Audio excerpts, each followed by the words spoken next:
மேகதாது அணை திட்டத்தை கண்டித்து தமிழ்நாடு குடியரசுக் கட்சி சார்பில் காவிரி பாதுகாப்பு பரப்புரை பயணம் மற்றும் தொடர் போராட்டம் நடத்தப்படும் என அறிவிக்கப்பட்டது. தமிழ்நாடு குடியரசுக் கட்சி நிறுவன தலைவர் எழிலன் மற்றும் பொதுச் செயலாளர் கண்ணதாசன் ஆகியோர் திருச்சி பிரஸ் கிளப்பில் இன்று செய்தியாளர்களை சந்தித்து, கர்நாடக அரசு காவிரியின் குறுக்கே மேகதாது அணை கட்டுவதை கண்டித்தும், காவிரியை பாதுகாக்கும் வகையில் பரப்புரை பயணம் மேற்கொள்வது குறித்தும் பேட்டியளித்தனர். கர்நாடக அரசு மேகதாது அணை திட்டத்தை கைவிட வலியுறுத்தியும், காவிரி நதியின் உரிமையை பாதுகாக்க மக்களிடம் விழிப்புணர்வு ஏற்படுத்தும் நோக்கில் தமிழ்நாடு குடியரசுக் கட்சியின் சார்பில் ஆகஸ்ட் 20 முதல் 22 வரை திருச்சியிலிருந்து திருவாரூர் வரை வாகன பரப்புரை மேற்கொள்ளவிருப்பதாகவும், பரப்புரையின் நிறைவில் பொதுக்கூட்டம் நடத்தப்படும் என்றும், செப்டம்பர் மாதம் மாவட்ட தலைநகரங்களில் கண்டனார்ப்பாட்டம் நடத்தப்படும் என்றும், அக்டோபர் மாதம் விவசாய சங்கங்கள் மற்றும் தமிழமைப்புகளை ஒருங்கிணைத்து திருச்சியில் காவிரி மீட்பு மாநாடு நடத்தப்போவதாகவும் தெரிவித்தனர். மேகதாது அணை கட்டப்பட்டால் டெல்டா மாவட்டங்களில் விவசாயம் பாதிக்கப்படுவதுடன் 20 மாவட்டங்களில் குடிநீரில்லாத நிலை ஏற்படும். எனவே இதனை கருத்தில் கொண்டு தமிழக அரசு அனைத்து கட்சி கூட்டத்தை கூட்டி தீர்வு காண வேண்டும், தமிழகத்திற்கான காவிரி நீரை பெற்றுத்தர வழிவகை செய்திட வேண்டும் எனவும், விவசாயிகளையும் விவசாயத்தை காத்திட வேண்டும் என்றும் தமிழக அரசை வலியுறுத்தி கேட்டுக்கொண்டனர். முன்னதாக தமிழ்நாடு குடியரசுக் கட்சியின் புதிய கொடியினை நிறுவன தலைவர் எழிலன் மற்றும் பொதுச் செயலாளர் கண்ணதாசன் ஆகியோர் அறிமுகம் செய்து வைத்தனர். இந்த நிகழ்வில் மாநில துணைத் தலைவர் சேட் முகமது, பொதுச் செயலாளர் கீழை பிரபாகரன், அமைப்புச் செயலாளர் சங்கரபாண்டியன், திருச்சி மாவட்ட செயலாளர் சாகுல் ஹமீது, மாநில இளைஞரணி செயலாளர் முகமது சல்மான், துணைத் தலைவர் ஆறுமுகம், செய்தி தொடர்பாளர் அறம்கதிரேசன், மாநில விவசாயணி செயலாளர் காமராஜ், தகவல் தொழில்நுட்ப பிரிவு செயலாளர் ராகுல் உள்ளிட்டோர் கலந்து கொண்டிருந்தனர்.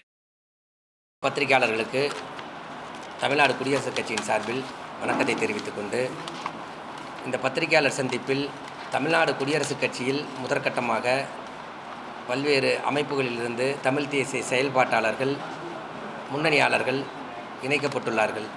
அதனுடைய அடுத்த கட்டமாக வேலை திட்டத்தை தொடங்கியிருக்கிறோம். கர்நாடக அரசிற்கு உச்சநீதிமன்றம் மேகதாதுவின் குறுக்கே அணை கட்டுவதற்கு அளவீடுகள் எடுப்பதற்கு அனுமதி வழங்கியிருப்பதை தொடர்ந்து கர்நாடக அரசு தமிழகத்தை தொடர்ந்து எள்ளி நகையாடி கொண்டிருக்கிறது.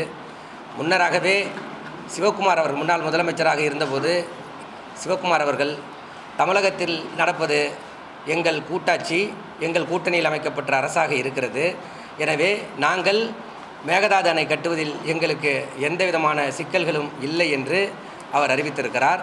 அதற்கு தமிழக அரசு சார்பிலே எந்த உத்தரவாதமும் கண்டன அறிக்கையும் வெளியிடப்படவில்லை என்பது குறிப்பிடத்தக்கதாக இருக்கிறது. அடுத்த கட்டமாக வாட்டாள் நாகராஜ் பந்த் அறிவித்திருக்கிறார். அந்த பந்தை ஒட்டி தமிழகத்தில் இருக்கக்கூடிய எல்லை பகுதிகளில் தமிழ் திரைப்படங்கள், தமிழ் பேருந்துகள் எதுவும் அனுமதிக்கப்படாது என்று அறிவிப்பு கொடுத்திருக்கிறார். இந்த வேளையில் அரசு அமைந்த 6 மாதத்திற்குள் நாங்கள் எந்த விதமான செயல்களிலும் ஈடுபடுவதில்லை என்று பேசினாலும் அவர்கள் இந்த செயல்களை காவிரி உரிமை மீட்ப பிரச்சனையை கையில் எடுக்க வேண்டிய தேவை இருக்கிறது. ஆகவே இந்த அரசியல் சூழலை மக்கள் மத்தியில் மக்கள் பிரச்சார பயணமாக முன்னெடுப்பதற்காக தமிழ்நாடு குடியரசுக் கட்சியின் சார்பில் ஆகஸ்ட் 20 தொடங்கி 3 நாட்கள் திருச்சி, தஞ்சை, நாகை, திருவாரூர் உள்ளிட்ட டெல்டா மாவட்டங்களில் வாகன பரப்புரை பயணத்தை மேற்கொள்ள இருக்கிறோம். அடுத்த கட்ட போராட்டமாக மாவட்ட தலைநகரங்களில் செப்டம்பர் மாதம் முழுவதும் தலைநகரங்களிலே கண்டன ஆர்ப்பாட்டம் நடைபெற உள்ளது. அடுத்த கட்டமாக அக்டோபர் மாதம் காவிரி உரிமை மீட்பு மாநாடு திருச்சியிலே அனைத்து பொதுமக்கள், அனைத்து அமைப்புகள், தமிழ் தேசிய இயக்கங்கள் அனைத்தையும் உள்ளிட்டு மாநாடுகளை ஏற்பாட திட்டமிட்டிருக்கிறோம். தமிழக அரசு உடனடியாக காவிரி விவகாரத்தில் தலையிட வேண்டும், தமிழ்நாடு அனைத்து கட்சி கூட்டத்தை கூட்ட வேண்டும், கூட்டி முடிவெடுக்க வேண்டும் என்ற செய்தியை தமிழக அரசுக்கு நாங்கள் வலியுறுத்துகிறோம். எல்லாருமே ஒன்றிணைய தயாராக இருக்கிறாங்க. அந்தந்த அமைப்புகள் அவர்கள் சார்பில் எடுக்கக்கூடியது என்பது அவர்களை அடையாளப்படுத்திக்கிறக்கூடிய ஒரு தேவை தான். அது தேவையானதாக இருக்குது. இன்றைக்கி அன்புமணி அவர்களுடைய அந்த பரப்புரை பயணம் இன்றைக்கி ஒரு பெரிய அளவில் பேசுபொருளாக இருக்குது. அது அரசுடைய கவனத்தை மட்டுமல்லாத மத்திய அரசின் கவனத்தையும் ஈர்த்திருக்குது. இதுபோல் எல்லாருமே அவர்களுடைய அமைப்பின் வேலை திட்டமாக இன்றைக்கு முதன்மை வேலை திட்டமாக இந்த காவிரி விவகாரத்தை வைக்க வேண்டும் என்பது இன்றைக்கி காலத்தின் தேவையாக இருக்குது. ஏன்னா இன்றைக்கி தமிழ்நாட்டின் மிக முதன்மையான பிரச்சனையாக இந்த காவிரி பிரச்சனை தான் இருக்குது. இன்றைக்கி குறைஞ்சபட்சம் 20க்கும் மேற்பட்ட மாவட்டங்கள், ஏதோ தஞ்சை, திருவாரூர், நாகை மட்டும் கிடையாது, காவிரி நீரை நம்பி 20க்கும் மேற்பட்ட மாவட்டங்கள் தமிழ்நாட்டில் இருக்குது. பல கோடி மக்கள் வாழ்கிறாங்க. எனவே இன்றைக்கி அத்தியாவசியமான பிரச்சனையாக காவிரி பிரச்சனை இருக்குது. அனைத்து கட்சிகளும் அவரவர்கள் சார்பில் இது முன்னெடுப்பது என்பது வரவேற்கத்தக்க விஷயம்தான். ஒரு சூழலில் அனைவரும் ஒன்றிணைந்து நிற்போம் அப்படிங்கிறத நாங்கள் நம்பிக்கையாக இருக்கும். தமிழக அரசு நடுவு நாணயம் அமைக்கணும்னு இல்லை, அது வந்து என்னென்னா ஏற்கனவே 2018 உச்சநீதிமன்றத்துடைய இறுதி தீர்ப்பின் அடிப்படையில் தான் வந்து காவிரி மேலாண்மை வாரியம் அமைக்கப்பட்டிருக்கு. மீண்டும் ஒரு புதிய மேலாண்மை வாரியம் அமைக்கப்படும் என்பது வந்து இந்த விடயத்தில் வந்து காலதாமதப்படுத்துவது அல்லது வந்து இதுக்கு எதிர்மறையான ஒரு நிலைப்பாடாக மாறுவதற்கு வாய்ப்பு இருக்குது என்பது ஏற்கனவே எதிர்க்கட்சி தலைவர் உட்பட பலரும் வந்து, அதாவது திமுக தவிர்த்து மற்ற எல்லா எதிர்க்கட்சிகளுமே ஏறத்தாழ இது எதிர்த்திருக்காங்க. உண்மையிலே இது எதிர்க்கக்கூடிய ஒரு விஷயம்தான். இதில் திமுக அவசரமாக இந்த திட்டத்தை, இந்த முன்மொழிவை ஏன் சட்டமன்றத்தில் வச்சாங்கன்றது திமுக தான் நமக்கு பதில் சொல்ல வேண்டியிருக்கு. ஏன்னா ஏற்கனவே 2018 இறுதி செய்யப்பட்ட ஒரு மேலாண்மை ஆணையம் இருக்கும்போது அதுக்கு மாற்றாக புதிய நடுவர் மன்றம் அமைப்போம் என்பது வந்து ஒரு ஏமாற்றுத்தனமான ஒரு விஷயம்தான். இந்த விடயத்தில் தமிழ்நாடு அரசு தெளிவாக அனைத்து மக்களின் கருத்துக்களை உள்வாங்கி கொண்டு செயல்பட வேண்டும் அப்படிங்கிற கோரிக்கையை தமிழ்நாடு குடியரசுக் கட்சி சார்பில் நாங்கள் முன்வைக்கிறோம்.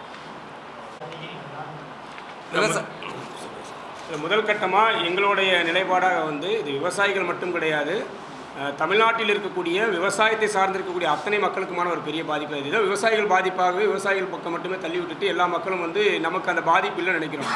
விவசாயம் பாதிக்கப்படும் போது அது ஒட்டுமொத்த தமிழ்நாட்டோட மக்களுடைய பாதிப்பு தான் என்பதை நம்ம வந்து உணர வேண்டியிருக்கு.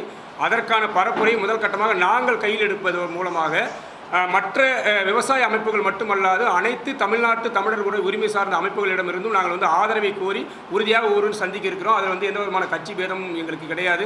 அது ஆண்ட கட்சிகளாக இருக்கட்டும், ஆளுங்கட்சியாக இருக்கட்டும், அனைவரிடமும் உறுதியாக மேகதாது அணை கட்டப்பட்டால் தமிழ்நாட்டின் உரிமை எவ்வாறு பறிபோகும், தமிழ்நாட்டின் வளங்கள் எப்படி நாளை வந்து ஆப்பிரிக்க கண்டங்களிலே மக்கள் உணவுக்கு கூட வழியின்றி இன்றைக்கி தவிக்கிறாங்களோ அது போன்ற ஒரு நிலை, மோசமான நிலை தமிழ்நாட்டில் வரும் என்பதை நாங்கள் வந்து அனைவருக்கும் உணர்த்த கடமைப்பட்டிருக்கோம். அதனால் தமிழ்நாடு குடியரசுக் கட்சி சார்பில் உறுதியாக ஒரு தெளிவான பரப்புரை, இந்த பிரச்சனையில் உறுதியான இறுதி நிலைப்பாடு எடுக்கும் வரை தமிழ்நாடு குடியரசுக் கட்சி இறுதி வரை களத்தில் நிற்கும் அப்படிங்கிறது நாங்கள் தெளிவாக இருக்கும். திட்டமிட்டுக்கிட்டு அமைச்சர்களை சந்திக்கிற திட்டம் அடுத்த கட்டமாக போராட்டங்கள் வடிவமைச்சிருக்கிறோம். இந்த போராட்டங்களுடைய தொடக்கத்தை அடுத்த கட்டமாக அமைச்சர்கள்ட்ட எடுத்துக்கொண்டு அவங்க கவனத்துக்கு எடுத்துகிட்டு போகிறது. அது மட்டும் இல்லாமல் கர்நாடக அரசு திறந்துவிடக்கூடிய அந்த நீரை தேக்கி வைப்பதற்கு தமிழகத்தில் இதுவரை அணைகள் கட்டப்படவில்லை. ஆகவே அந்த அணைகள் கட்டுவதற்கு உரிய நடவடிக்கை எடுப்பதற்கும் தமிழக அரசை சந்தித்து நாங்கள் வலியுறுத்துவதற்காக இருக்கிறோம். விவசாயிகள் பிரச்சனை பொறுத்த வரைக்கும் இன்றைக்கி பல்வேறு பிரச்சனைகள் நடந்திருக்கு. உடனடியாக இன்றைக்கி வந்து தமிழ்நாடு நெல் கொள்முதல் நிலையங்களில் ஏகப்பட்ட பிரச்சனைகள் நடந்துகிட்டு இருக்குங்க. பல்வேறு குளறுபடிகள் நடக்குது. மூட்டைக்கு 30 ரூபா பணம் வாங்குறது, 40 ரூபா பணம் வாங்குறது ஒரு பக்கம் பிரச்சனையாக போயிட்டு இருந்தாலும் அதனுடைய ஊழியர்கள் தரப்பில் இருக்கக்கூடிய மிகப்பெரிய பிரச்சனை இருக்குது. அதில் லாரி மாமூல் 4000 ரூபா பணம் கொடுத்துட்ருக்குறாங்க. இன்றைக்கி கிட்டத்தட்ட வர்ற பிஓவிலேருந்து இயக்கியூலேருந்து ஒவ்வொருத்தருக்கும் அவங்க மாமூல் கொடுக்குறாங்க. இது வந்து அரசு கவனத்தில் எடுத்துகிட்டு போகிறது வந்து மிக முக்கியமான விஷயம். தனியாக அதுக்கான ஒரு குழுவை இணைச்சி அரசு தான் வந்து அதை முடிவு செய்யணும். கொள்முதல் பண்ணப்பட்ட நெல்கள் வந்து உடனடியாக மூவ்மெண்ட் ஆகிறதில்ல. அது சேர்த்து வைக்கிறதுக்கான சேமிப்பு குடோன்கள் இங்கே இருக்கிறதில்ல. இப்போ எல்லா வகையிலையும் ஒரு கட்டத்தில் மேலே நீங்கள் எல்லோரும் சேர்த்து வச்ச அந்த நெற்கள் முதல்ல மழையில் நனைஞ்சு பாதிக்கப்பட்டால் சம்மந்தப்பட்டதை அந்த பிசியும் அந்த அலுவலர்களும் வந்து இடைநீக்கம் செய்யப்படுறது. சமீபத்தில் ஒரு நெல் கொள்முதல் நிலையம் பட்டீஸ்வரம் கும்பகோணத்தில் திடீர்னு ஏற்பட்ட மழையில் அங்கே இருக்கக்கூடிய அலுவலர் வந்து சஸ்பெண்ட் பண்ணி வச்சுருந்துருக்கிறாங்க. முன்னறிக்கையாக அவங்களுக்கு தார்ப்பாய் கிடைக்கிறதில்ல, கொள்முதல் பண்ணுறதுக்கு சாக்குகள் கிடைக்கிறதில்ல, அதை கட்டுவதற்கு சணல்கள் கிடைக்கிறதில்ல, கொள்முதல் பண்ண நெல்லை குடோனுக்கு எடுத்துகிட்டு போகிறதுக்கு கேப் கிடையாது, குடோன் கிடையாது. அப்போ எந்த அடிப்படையில் எல்லாமே அங்கே ஸ்டாக் வைக்கப்பட்டிருக்கு. இதற்கு பிறகு இன்றைக்கி இந்த சுச்சுவேஷன் இருக்குது.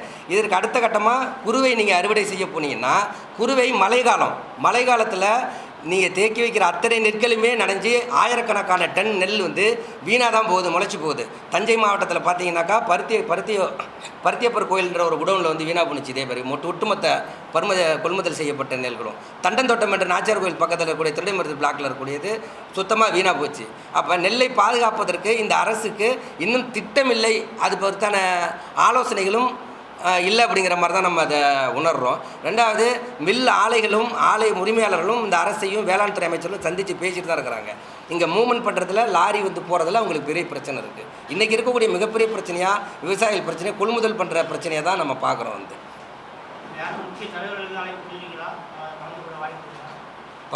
பரப்புரை பயணத்துக்குங்களா அது கூடி பேசி முடிவு பண்ணுவோம். அதுக்கப்புறம் எல்லாருக்கும் நம்ம அழைப்பு கொடுக்குறோம். தமிழகத்தில் இருக்கக்கூடிய தமிழ் தேசிய இயக்கங்கள், அனைத்து தலைவர்கள், இன்னும் சொல்லப்போனால் அரசு அமைச்சர்கள் யாருனா கூட தொடங்கி வைக்கிறதுக்கு நம்ம அழைக்கிறதா தான் இருக்கிறோம். தமிழ்நாடு அரசு இப்போ வரைக்கும் காவிரி விவகாரத்தில் வந்து மக்களின் உணர்வுக்கு மதிப்பளித்து தான் தீர்மானம் கொண்டு வந்திருக்கதா நாங்கள் நம்புகிறோம். தமிழ்நாடு அரசு இதுவரை இந்த விவகாரத்தை சரியாக கையாளும் என்கிற நம்பிக்கையின் அடிப்படையில் தான் நாங்கள் நேரடியாக அவர்களிடமே இதை கோரிக்கையாக வைக்கிறோம். அந்த அடிப்படையில் அவர்களையும் அந்த அரசின் பிரதிநிதிகள் உறுதியாக இதில் பங்கேற்க வேண்டும் என்கிற ஒரு விருப்பம் எங்களுக்கு இருக்குது. அதை நாங்கள் நேரடியாக அவர்களை அணுகி அதற்கான முடிவு காத்திருக்கிறோம். உறுதியாக எல்லாரையும் அழைக்கிறதுக்கு நாங்கள் தயாராக இருக்கோம். ஏன்னா இது வெறுமனே ஒரு கட்சியோடைய பிரச்சனை கிடையாது, இது அனைத்து மக்களுடைய பிரச்சனை என்கிற அடிப்படையில் எல்லாரையுமே அழைத்து இதை எந்த அளவிற்கு வெகு தீவிரமாக கொண்டு செல்ல முடியுமோ அந்த அளவுக்கு கொண்டு செல்ல நாங்கள் தயாராக இருக்கோம்.